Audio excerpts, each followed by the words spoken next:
5 ಭಿನ್ನವಾದ ಕಾಯಿ ಪಾತ್ರವು ಹಾಗೆ ಅವಳ ಒಂದು ಭಾವ ಚಿತ್ರ ಟೈಪ್ ಪಟ್ಟು ಬಂದು ನೆರವೇರಿಸಿ ನಂತರ ವಿಚಾರ ಮಾಡ್ತೀವಿ.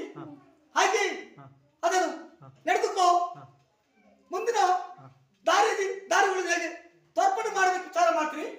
ಬರುವ ಆಗ ಆ ಜಾಗದ ಮಣ್ಣು ತೆಗೆದು ಪ್ರವೇಶ ಮಾಡಿ ಸ್ವಲ್ಪ ದುಡ್ಡು ಬರಬೇಕು ಮೊದಲು ಆ ಜಾಗದ ಏಕೆಂದರೆ ಮಗು ನೀವಿರುವ ಸ್ಥಳ ಪವಿತ್ರವಾಗಿದ್ದರೆ ನಿಮಗೆಲ್ಲವೂ ಒದಗುತ್ತದೆ.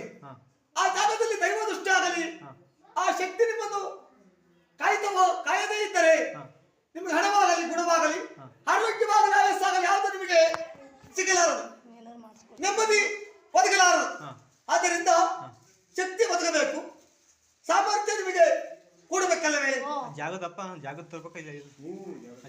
ನೀನು ಹೊಸ ಮಾಡ್ತಿದ್ದಲ್ಲವೇ? ಆ ಜಾಗದ ಮಣ್ಣು ತೆಗೆದುಕೊಂಡು ಬಾ. ಹಾಗೆ ನಿಮಗೆ ಯಾವ ಜಾಗವನ್ನು ನಿಮಗೆ ನಿಮ್ಮ ವಶ ವಶ ವಶ ವಶ ಅಲ್ಲ ನಮ್ಮ ಬಾಡಿಗೆ ಭೂಮಿ ನಿಮ್ಮ ಕೈವಶ ಮಾಡಬೇಕೆಂದು ನಿಮಗೆ ವಶಪಡಿಸಿದ್ದಾರೋ, ನಿಮ್ಮ ರಕ್ತ ಸಂಬಂಧಿಗಳು ಯಾರು ವಶಪಡಿಸಿದ್ದಾರೋ ಆ ಜಾಗದ ಮಣ್ಣು ನೀನು ವಾಸ ಮಾಡುವಂತ ಮಣ್ಣು ಎರಡೂ ದಿಕ್ಕಿನ ಮಣ್ಣು ತೆಗೆದು ನನ್ನ ದೇವಾಲಯವನ್ನು ಪ್ರವೇಶ ಮಾಡಿಸು.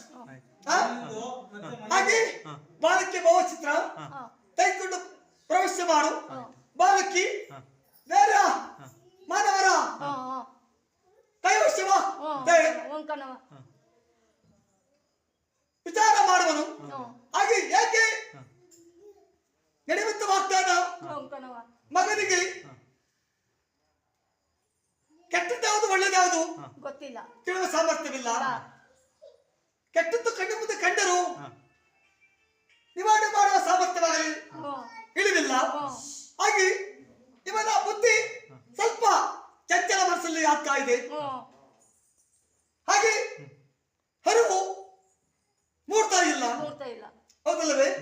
ಎಲ್ಲ ನಿರ್ಣಯ ಮಾಡಿಕೊಡ್ತೀನಿ. ಇಷ್ಟು ತೆಗೆದು ಬನ್ನಿ. ಹಾಗೆ ಮುಂದಿನ ವಾರ